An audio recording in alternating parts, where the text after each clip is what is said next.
Dios les bendiga en esta hora. Gracias a Dios por la oportunidad que tenemos de reunirnos y escuchar su palabra. Y gracias a todos aquellos que se disponen a buscar a nuestro Dios, a ese Dios vivo. Gracias al equipo de trabajo. En esta hora pedimos a Dios que nos ayude a todos y cada uno de los que servimos en medio de su presencia, que use nuestras vidas y que sea su palabra, Señor, en todo momento. Gracias, Padre, en el nombre de Cristo Jesús. En esta hora todos podemos ir al Evangelio de Juan, capítulo 3, versículo del 16 al 18, que dice así la palabra en el nombre de nuestro Señor Jesucristo. Porque de tal manera amó Dios al mundo, que ha dado a su Hijo unigénito, para que todo aquel que en él cree no se pierda, mas tenga vida eterna. Porque no envió Dios a su Hijo al mundo para condenar al mundo, sino para que el mundo sea salvo por él. El que en él cree no es condenado, pero el que no cree ya ha sido condenado, porque no ha creído en el nombre del unigénito Hijo de Dios. Y esta es la condenación, que la luz vino al mundo y los hombres amaron más las tinieblas que la luz, porque sus obras eran malas. Esta es la bendita palabra de Dios y así le damos a usted la bienvenida. En esta hora nos reunimos a escuchar la palabra de Dios, a alabar y bendecir el nombre de nuestro Señor Jesucristo con un cántico de adoración. Nos vamos a gozar, pero también enseguida vendrá la reflexión de la palabra. Es viva, hermano, es viva y eficaz para nuestros amigos, para nuestros familiares, para toda persona, como dice aquí la palabra de Dios, para todo aquel que cree en aquel que lo creó desde el vientre de su mamá, para aquel que cree lo que usted mira, el cielo, la tierra, los mares, todo lo que nosotros miramos, para usted es esta palabra. Si usted tiene una profesión, es secretaria, es albañil, es contador, es maestro, es agricultor, trabaja en la ciudad o en el campo, vive de una manera sencilla, vive de una manera muy opulenta, para todos ustedes y para mí es esta palabra. Así que, por favor, dispongámonos a escuchar y acuérdese, para Dios no hay nivel socioeconómico, cultural al cual Él no esté dispuesto a transformar. El que sabe mucho, el que sabe poco, Dios conoce los corazones y Él tiene una palabra viva y eficaz para cada uno de nosotros. Que Dios los bendiga y vamos a disfrutar esta tarde esta bendita palabra de Dios.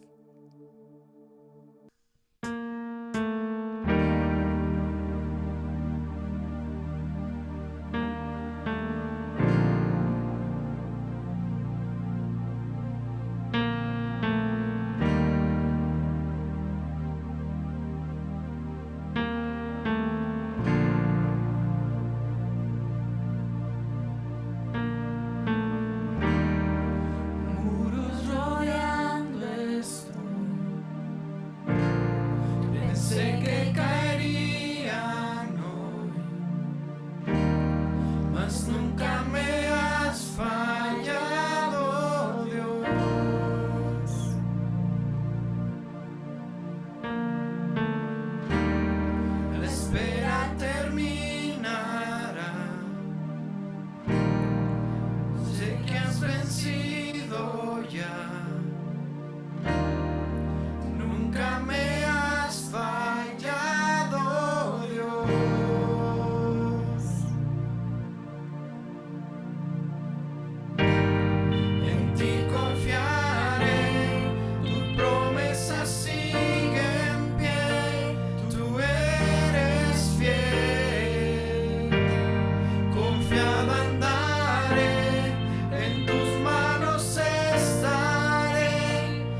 confiaré, tu promesa sigue en pie, tú eres fiel. Confiado andaré, en tus manos estaré, eres fiel. En ti confiaré, tu promesa sigue en pie, tú eres fiel. Confiado andaré, en tus manos estaré, siempre has sido fiel.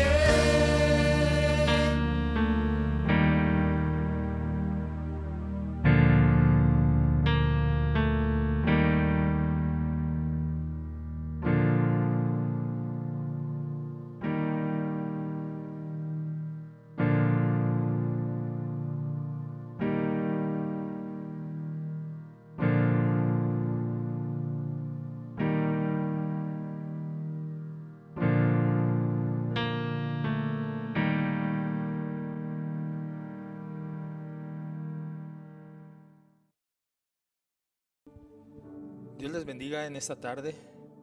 Para mí es un gusto saludarles desde este lugar y quiero invitarle para que tengamos unos momentos de reflexión en la palabra de Dios después de escuchar esa hermosa alabanza, que nuestro corazón esté preparado para recibir la bendita palabra de Dios. Quiero comentarle acerca de un empresario holandés. Este hombre multimillonario, por cierto, vive en Holanda y una ocasión tuvo un sueño. Él dice que en ese sueño veía que una inundación llegaba a esa nación de Holanda y había grandes estragos. Conmovió tanto su corazón y sus pensamientos que él decidió construir un arca. Él dijo: haré mi propia arca de Noé, por si viene un diluvio, pues salvarme y salvar mi familia. Hasta la fecha él ha construido 2 arcas que le han llamado las arcas de Noé. La primera arca que él construyó, recuerde que una persona multimillonaria pues tiene la facilidad de hacer eso y más. Le costó aproximadamente 1,5 millones de euros. Si esa suma la convertimos a pesos, estaríamos hablando aproximadamente de 38 millones de pesos. Y para construir esa arca tardaron 20 años. Pero tiempo después decidió perfeccionar esa arca y construyó otra. Esa segunda arca tiene la capacidad para 5,000 personas en su interior. Y según dice él y los que lo construyeron, es a prueba de cualquier tipo de inundación.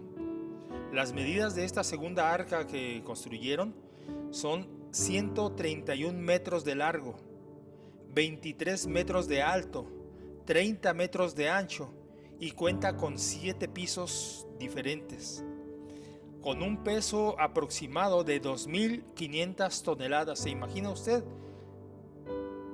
la ingeniería que ocuparon, la inversión que se ocupó para construir esta arca? Y también, hablando de la inversión, dice que le costó 4 millones de euros. Estamos hablando aproximadamente de 103 millones de pesos. Es una cantidad enorme de dinero. Y en el año de 2012, esa segunda arca fue abierta al público y actualmente cuenta con 2 salas de cines y un restaurante. Bueno, pues esto lo hizo a manera de prevenir un posible diluvio. Hoy yo quiero hablar nuevamente acerca del arca de Noé y quiero hablar del tema eventos que ocurrieron con el arca de Noé.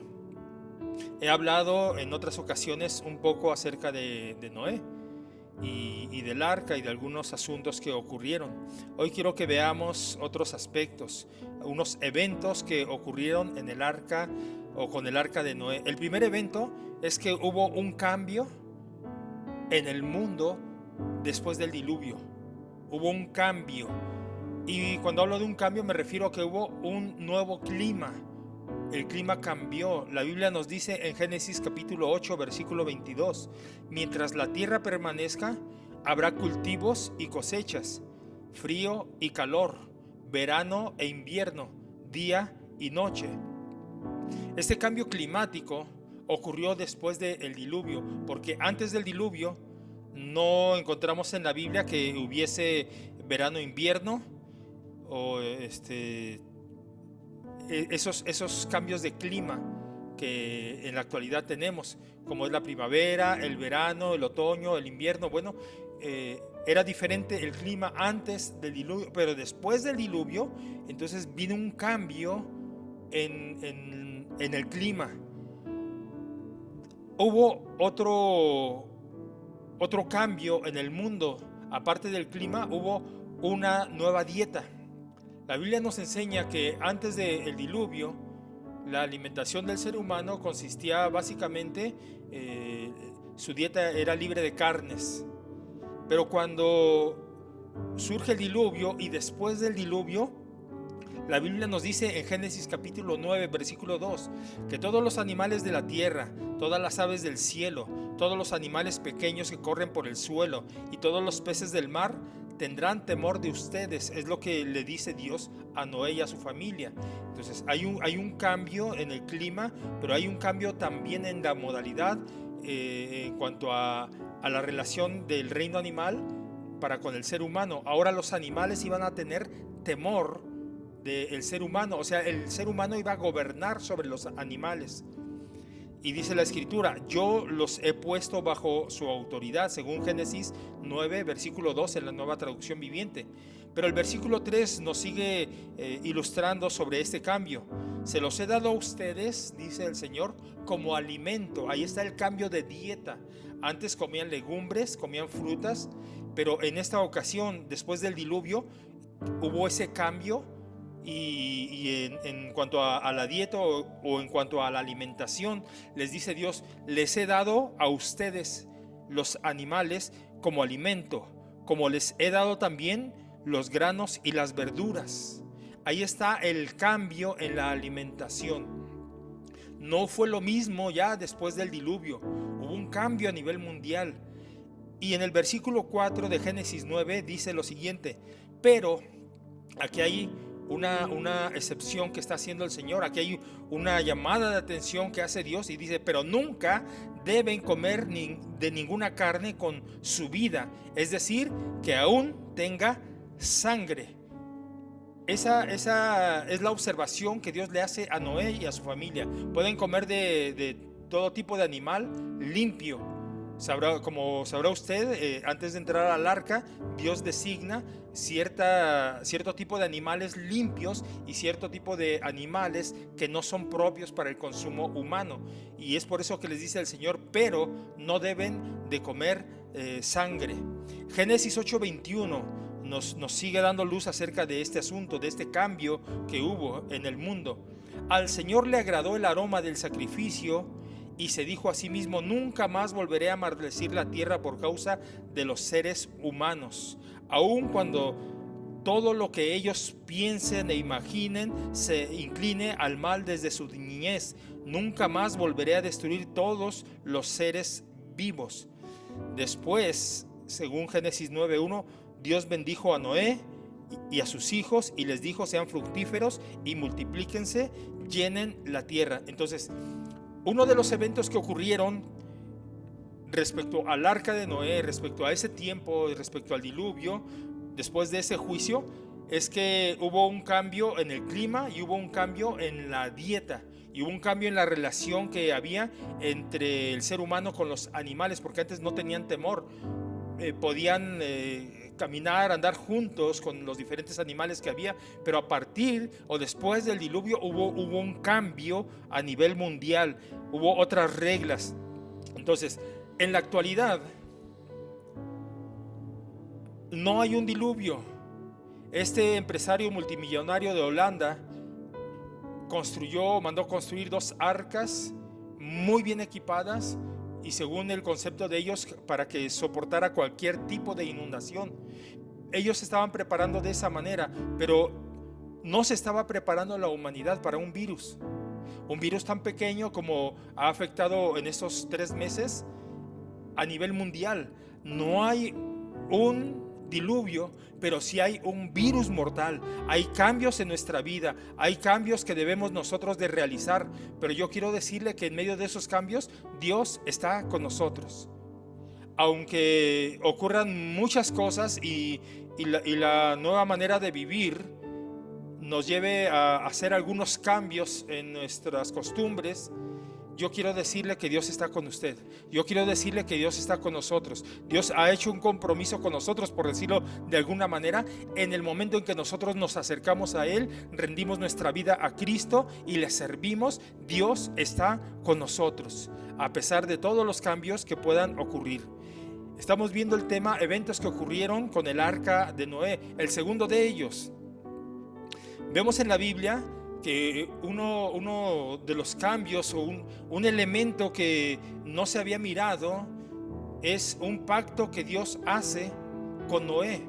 Ese es otro de los eventos que la Biblia nos muestra que ocurrieron en este acontecimiento del arca de Noé, del diluvio, y después de este cambio climático y después de este cambio en la dieta.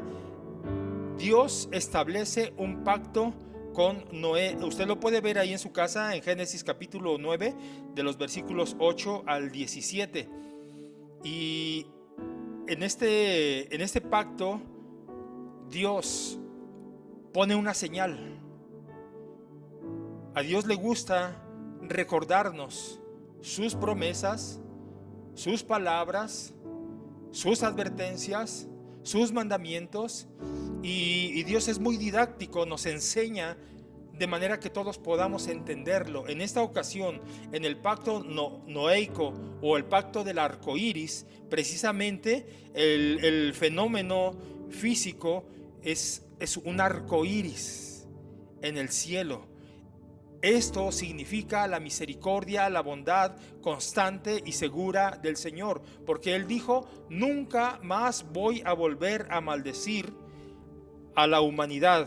Ahí está claro en Génesis 8:21, cuando dice: nunca más volveré a destruir a todos los seres vivos. Dios ya lo había hecho, aplicó el juicio, pero ahora, después de que libró a Noé y a su familia de ese diluvio, entonces hace un pacto con ellos, y ese pacto lo hace con toda la humanidad, porque Dios aceptó la ofrenda que Noé y su familia le presentaron como un sacrificio de gratitud, y Dios decide hacer un pacto de nueva relación con su creación y particularmente con el hombre. Aunque sabe que el instinto del ser humano es constantemente inclinado hacia la maldad, es constantemente en los pensamientos del hombre y de la mujer la tendencia hacia lo malo. No obstante, Dios decide que nunca más va a hacer morir a la humanidad mediante un diluvio. No quiere decir que Dios no vaya a hacer juicio. Sí lo va a hacer, pero la Biblia nos deja claro que Dios dijo: no lo voy a hacer a través de un diluvio. Pero no quiere decir que Dios va a pasar por alto todas las maldades del ser humano. Un día Dios va a ajustar cuentas con el hombre pecador, con la mujer que no se arrepiente. Dios va a ajustar cuentas, pero la promesa de Dios en el tiempo de Noé para su familia y para la humanidad es que no va a destruirlos por medio de un diluvio, sino que deja ahí abierto para nuestros tiempos que nosotros aprendamos y conozcamos lo que viene más adelante. Aunque esto ya es tema para otra ocasión, ahorita nada más lo vamos a dejar así. Dios dijo que no iba a destruir a la humanidad a través o por medio de un diluvio, y luego hace un pacto, y en ese pacto presenta una señal, y esa señal es el arco iris.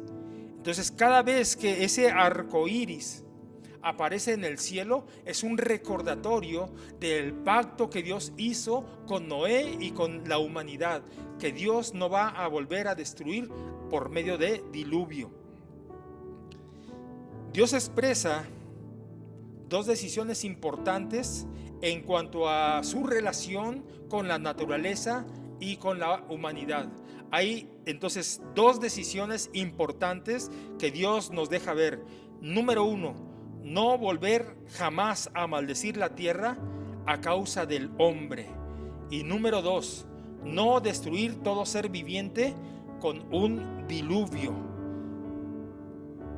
Si Dios determinara destruir o hacer juicio sobre el hombre a causa de su pecado y determinara usar el mismo método del diluvio, bueno, pues ninguno nos salvaríamos.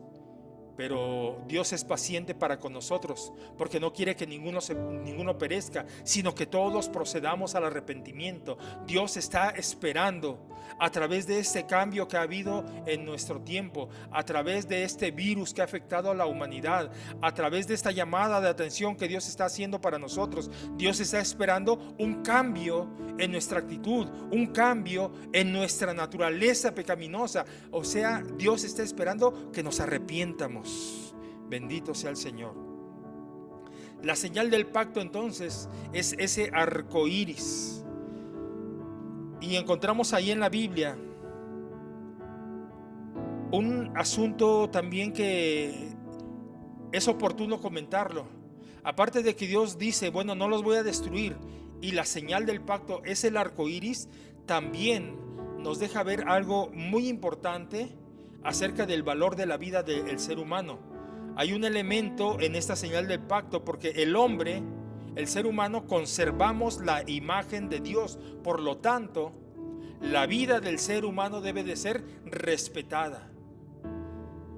El ser humano, hombre y mujer, tenemos todavía la imagen de Dios. Algunos parece que ya no se percibe a causa del pecado, pero Dios nos deja claro en su palabra que esa imagen divina, esa imagen con la que Dios nos creó, debe de ser respetada. Entonces, Dios establece en este pacto la pena de muerte para el homicida, y la ejecución está a cargo del mismo hombre. Escuche usted cómo dice Génesis capítulo 9, versículo 6. Si alguien le quita la vida a un ser humano, la vida de esa persona también será quitada por manos humanas, pues Dios hizo a los seres humanos a su propia imagen. Entonces Dios tiene un sumo respeto por la vida y quiere que nosotros como seres humanos también tengamos eso en nuestra mente, que sepamos que no tenemos ningún derecho de quitarle la vida a nadie. Eso tal vez suena un poco fuerte, pero así dice la Biblia. Si alguien le quita la vida a otra persona, Dios le va a juzgar y va a demandar esa sangre que ha derramado. Dios va a demandar la sangre de los homicidas. Y usted entiende perfectamente bien a qué me refiero. Ninguna persona está autorizada para quitarle la vida a otra persona. El único dueño de la vida es Dios. El único que tiene potestad sobre la vida del ser humano es Dios. El único que decide cuándo termina la vida del hombre o de la mujer es Dios. Nosotros no tenemos esa autoridad, no estamos capacitados, no tenemos potestad sobre otra persona. Entonces Dios quiere que nosotros respetemos la integridad de las personas, que no los maltratemos, pero que no les quitemos la vida. Y en el Nuevo Testamento hay algo un poco más profundo acerca de este asunto. Yo quiero que usted note lo que dice el Evangelio de Mateo capítulo 5 y versículo 21. Palabras de nuestro Señor Jesucristo. Mateo 5, 21. Han oído que a nuestros antepasados se les dijo: no asesines. Si cometes asesinato, quedarás sujeto a juicio. Pero yo digo, dice el Señor Jesucristo, ustedes escucharon eso, no mates, pero yo digo, dice el Señor Jesucristo, aún si te enojas con alguien, quedarás sujeto a juicio. Esto es algo de mayor compromiso. Entendemos que nadie tiene derecho a quitarle la vida a otro, pero el Señor Jesucristo tiene unos estándares de vida muy altos y de santidad, y que pueden ser alcanzados solamente si nosotros vivimos para Cristo, si le entregamos nuestra vida a Dios. Él dice, si te enojas con alguien, quedas sujeto a juicio. Dice algo más: si llamas a alguien idiota, es lo que dice la Nueva Traducción Viviente, si llamas a alguien idiota, o sea, si le ofendes, corres peligro de que te lleven ante un tribunal. Y si maldices a alguien, corres peligro de caer en los fuegos del infierno. Entonces, esto nos habla de una actitud del corazón, del rencor, del odio, de la falta de perdón. Porque la Biblia nos dice que el Señor dijo, si tú matas a alguien, vas a ser juzgado, voy a demandar la sangre de aquel que asesinaste, te la voy a demandar a ti y corres el riesgo de que te mate. Así dice la Biblia. Pero en el Nuevo Testamento, el Señor Jesucristo nos presenta unos estándares de vida, de santidad, porque dice, si te enojas, estás sujeto a juicio. O sea, enojarte sin llegar a un perdón, sin llegar a un arreglo. Si ofendes con tus labios, con tu boca a otra persona, corres el peligro de ser llevado al tribunal. Y si maldices a alguien, corres en peligro de caer en los fuegos del infierno. Esto es lo que dice la palabra de Dios. O sea que si nosotros no perdonamos, si nosotros vivimos con rencores, con amarguras, con enemistades, con pleitos con nuestro semejante, Dios no nos da entrada al reino de los cielos y estamos condenados al infierno. Es lo que dice la palabra.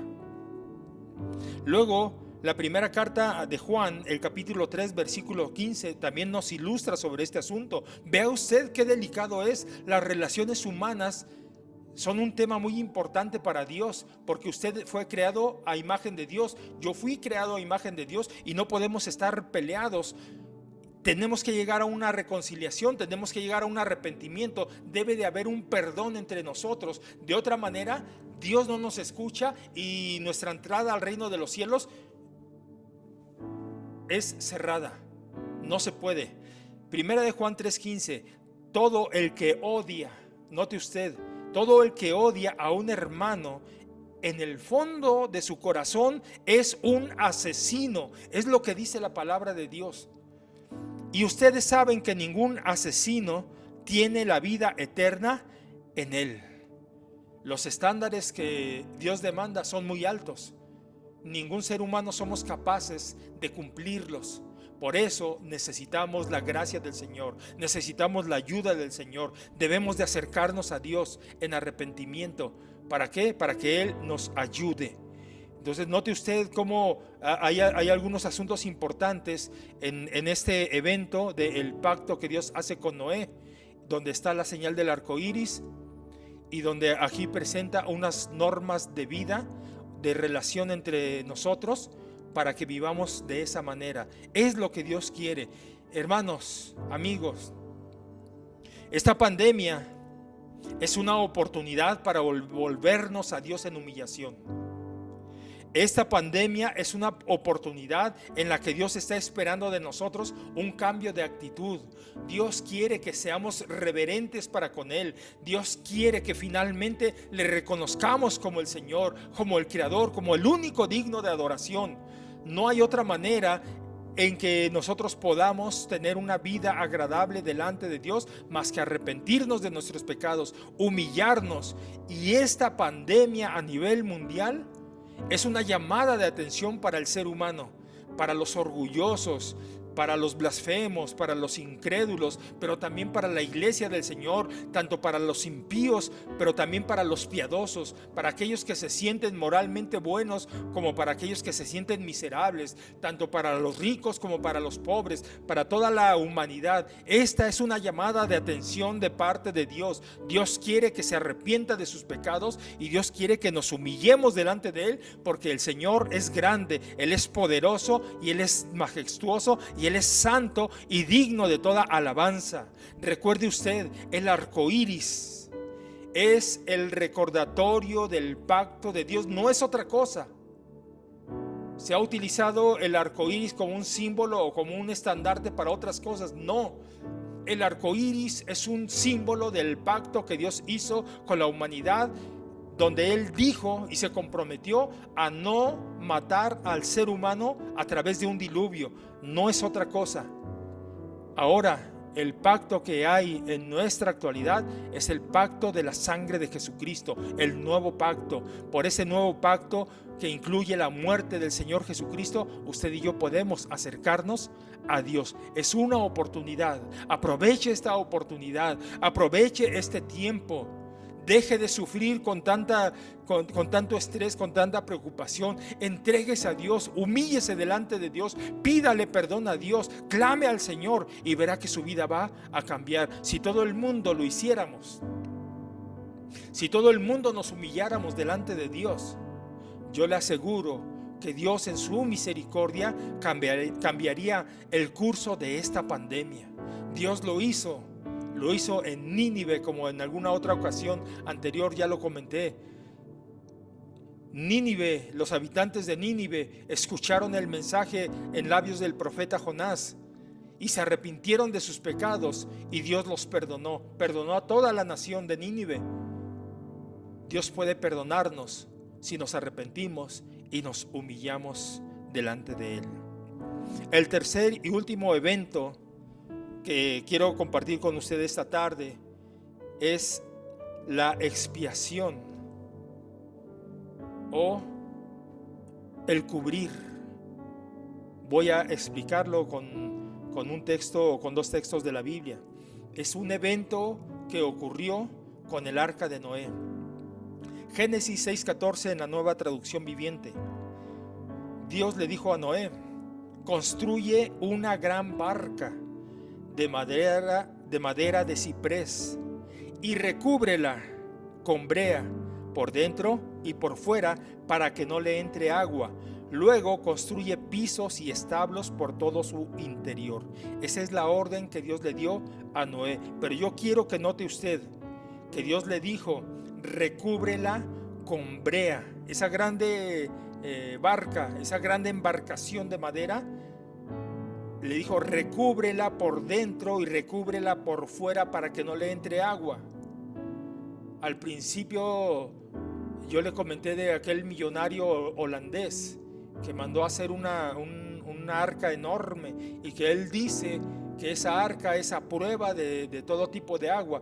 Bueno, pues con la ingeniería actual, con la tecnología actual y con muchos millones de pesos, pudo construir esa arca. Pero note usted, Noé en ese tiempo solamente utilizó, dice la escritura, brea.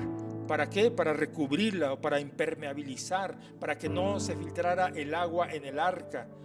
Y Génesis 7:18 nos dice: y subieron las aguas y crecieron en gran manera sobre la tierra, y flotaba el arca sobre la superficie de las aguas. Surge una pregunta, porque estamos viendo en este punto número 3 o en este tercer evento el tema de la expiación o el cubrir. La pregunta sería la siguiente: ¿por qué no se hundió el arca? Si estaba bajo una tormenta que duró 40 días y 40 noches, ¿por qué no se hundió? Bueno, pues la Biblia nos dice que porque estaba cubierta por dentro y por fuera de brea. Estaba protegida, estaba resguardada. Eso de estar cubierta es la palabra que se utiliza para expiación. Estaba aquí encontramos entonces la doctrina de la expiación. En el Antiguo Testamento se encuentran por lo menos 110 veces la palabra cubrir o expiar. Esto es el tipo de la obra del Señor Jesucristo. O sea, el arca que protegió la vida de Noé y su familia y de todos los animales, y que estaba cubierta con brea. Esto es un tipo de la obra del Señor Jesucristo que realizó en la cruz del Calvario. La expiación o el cubrir nuestros pecados era lo que estaba representándose allá en el arca. En el Antiguo Testamento fue cubierta esa madera, esa arca que construyó Noé y su familia, fue cubierta con brea, pero ese es un tipo un símbolo de lo que más adelante, a través de los siglos, se cumplió en el Señor Jesucristo, y lo voy a explicar de la siguiente manera. Cubrir o expiar se refiere a cubrir el pecado, es salvación, es protección, es cuidado de parte de Dios. La Biblia nos dice que la sangre preciosa de nuestro Señor Jesucristo fue derramada por nuestros pecados. Esto es para cubrirnos delante de Dios, para que Dios ya no nos vea como merecedores del castigo y merecedores del infierno y merecedores del juicio. La sangre de Jesucristo tiene que ver con la expiación o con la obra expiatoria que el Señor Jesucristo realizó en la cruz del Calvario, cuando entregó su vida, cuando murió en una cruz, cuando llevó sobre sí nuestros pecados, y cuando esa sangre preciosa fue derramada. Es entonces que se cumple para la humanidad la promesa del nuevo pacto, para que todo aquel que en él cree no se pierda, mas tenga vida eterna. Entonces, la sangre de Jesucristo, o la obra expiatoria del Señor Jesucristo, está simbolizada o está tipificada en ese acto cuando Noé cubrió con brea esa arca, y se cumple ese tipo o ese símbolo en Cristo Jesús. Quiere decir que hoy más que nunca usted y yo debemos de acercarnos a Dios. Usted y yo debemos de entregarnos a Jesucristo. ¿Para qué? Pues para que nuestra vida sea protegida, para que nuestra vida sea cubierta, para que nuestros pecados ya no sean vistos por Dios. Porque entonces, cuando nosotros nos entregamos a Cristo, la obra que Él hizo en beneficio de la humanidad se cumple en nosotros, y Dios ya no nos ve como merecedores del castigo o del juicio, sino que ahora nos ve cubiertos por la sangre preciosa de su Hijo, y nos considera como justificados delante de Él y como merecedores de alcanzar la vida eterna. Esta obra expiatoria nos cubre entonces del pecado, nos salva, nos libra del juicio de Dios, y usted y yo debemos de arrepentirnos antes que sea demasiado tarde. En aquel tiempo, los que no quisieron entrar al arca y ser cubiertos y ser protegidos, perdieron la vida. Hoy sigue siendo lo mismo. Si usted se empeña en rechazar a Cristo, no van a ser cubiertos sus pecados, aunque está la provisión de Dios en Cristo Jesús. Si usted lo quiere, si usted lo rechaza, la ira de Dios será sobre usted. El que rechaza al Hijo de Dios ha sido ya condenado, pero el que le recibe ha sido justificado. Vamos a vivir situaciones a las que no estábamos impuestos, a las que tal vez ni siquiera nos imaginábamos que íbamos a enfrentar. Esta pandemia ha traído afectación en la economía y en muchas áreas de nuestra vida, en todo el mundo, pero no se detiene ahí. Esto puede crecer, esto puede ir más allá, esto puede ser algo más grave todavía. Necesitamos la protección de Dios. Y no se lo digo con la intención de alarmarlo, aunque sí deberíamos de alarmarnos, aunque sí deberíamos de tener pavor, porque si no nos arrepentimos, queda la expectación de juicio de parte de Dios. Ahora, necesitamos nosotros una protección. No la encontramos en ninguna parte del mundo. La protección viene de Dios. Por eso el salmista escribió: alzaré mis ojos a los montes. ¿De dónde vendrá mi socorro? Mi socorro viene de Jehová, que hizo los cielos y la tierra. Bendito sea su nombre. Si usted quiere escapar del juicio de Dios, aproveche la oportunidad y entréguese a Jesucristo. Hoy hemos visto el tema eventos que ocurrieron con el arca de Noé. El primer evento fue un cambio en el mundo después del diluvio, un cambio en el clima, un cambio en la dieta y una advertencia sobre el respeto a la vida. Vimos el pacto noéico con su señal del arco iris. Ese es el motivo por el cual aparece el arco iris, no es para otra cosa. Y vimos también el evento de la expiación o el cubrir. Amado hermano, querida persona que escucha, con esta nueva modalidad, con este nuevo estilo de vida, tenemos la oportunidad de reconciliarnos con Dios. El nuevo pacto es en la sangre de Cristo. Su muerte y resurrección es la oportunidad para que usted y yo nos reconciliemos con Dios. ¿Qué le parece si oramos esta tarde? ¿Qué le parece si nos humillamos delante de Dios, le pedimos perdón y le rogamos que haya un cambio en nuestra vida y a nivel mundial? Ore conmigo unos momentos. Dios y Padre nuestro, esta tarde reconocemos que hemos fallado delante de ti, que somos pecadores. Quiero pedirte que nos perdones. Tu palabra dice que si nos humillamos, si reconocemos nuestros pecados, si clamamos a ti, tú escucharás en los cielos, perdonarás nuestros pecados y sanarás nuestra tierra.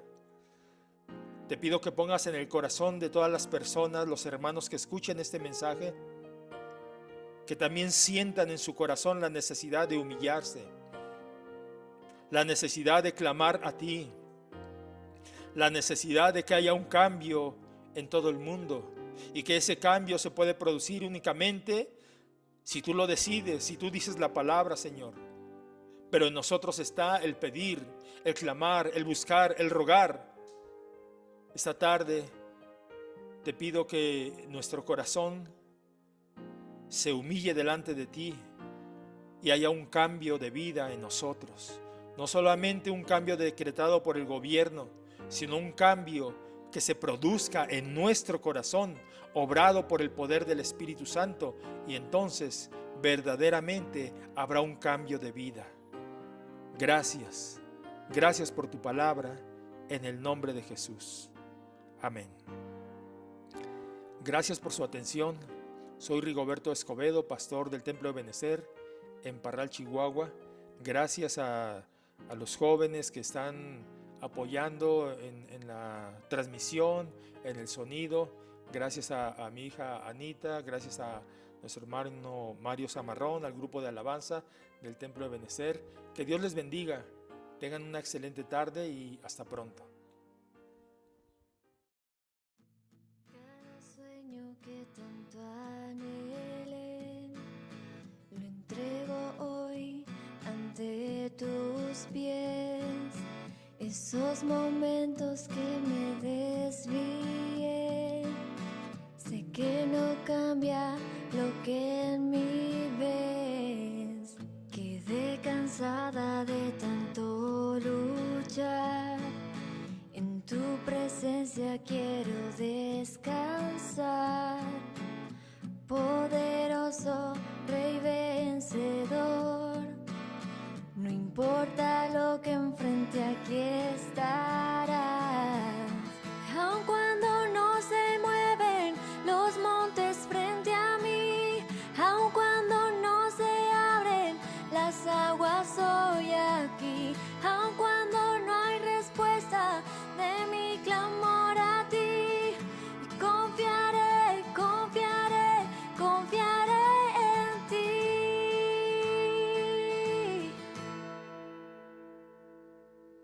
En ti se encuentra mi principio y fin. No hay día frente a mí que tú no ves. En todo sé mi vida y respirar. Quiero tu voluntad y nada más. Aun cuando no se mueven los montes frente a mí, aun cuando no se abren las aguas, hoy aquí. Aun cuando no hay respuesta de mi clamor a ti, y confiaré, confiaré, confiaré en ti. Confiaré en ti.